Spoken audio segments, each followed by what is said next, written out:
Hi, this is Neil, Neil's Han Dynasty. Buy some silver, some platinum. Be helpful, kind, and grateful. Like, share, and subscribe. This video is someone else's point of view. Actually, a large part of the population of Asia, India, Malaysia, and their point of view. I totally agree, but apparently our infamous leaders want to continue with their stupidity. Here's the report from someone else, not me. Well-known negotiations in Istanbul. In order to create favorable conditions, our troops withdrew from central Ukraine, from Kiev. But the Kiev authorities refused to implement these agreements and have no desire to do so even now. Then in mid-May, Italy proposed a 4-point peace plan in its effort to put an end to the Ukraine war. The proposal was also supported by the US through an official statement by its ambassador to UN. However, Ukraine continued to ignore both peace offerings. Even former American diplomat Henry Kissinger tried to put some sense in Zelensky and his ilk.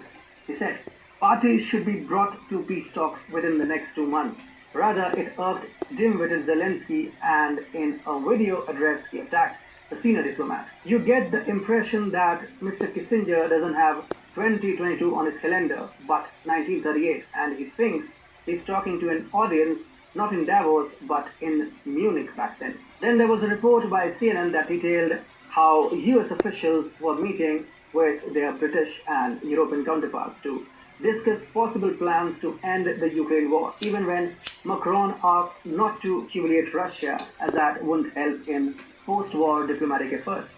It saw a hostile reaction from the Ukrainian side. The latest peace offer by Mexico was also rejected by Kiev on the pretext that Russia would regroup for a new offensive. These are just a few instances of world leaders persuading Ukraine. One wonders what is Zelensky's endgame. It seems as of now that Zelensky and his administration sit aloof from their army miseries. But why so? Zelensky and the Ukrainian government have continuously looked to the West for more aid.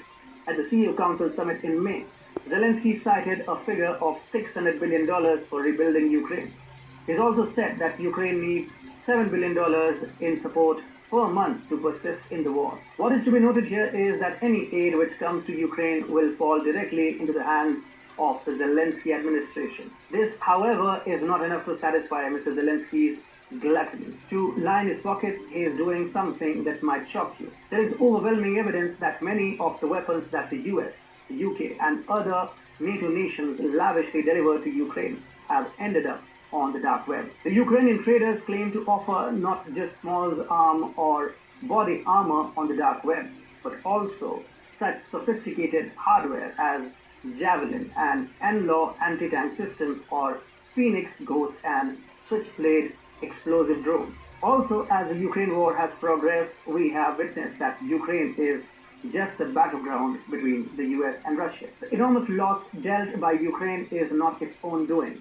The US has pulled Kiev's marionette strings and pushed it into the war. The United States recently announced a $3 billion military assistance to Ukraine.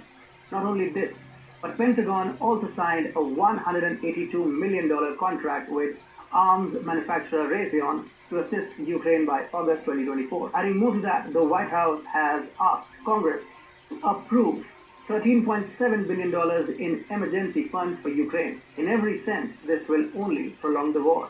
Furthermore, Ukrainian soil has been used as a testing ground for new weapons by the US and its allies. The Ukraine defense minister accepted the same in a statement last month. The purpose to provide a large number of weapons to Ukraine was to demonstrate the efficiency of US weaponry and how could...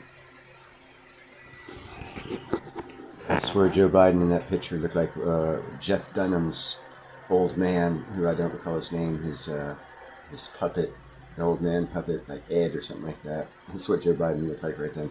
Anyhow, that's, I believe it's India's perspective, or India News Journal, or Indian newspaper, or whatever. But anyhow, you guys have a good day. Bye.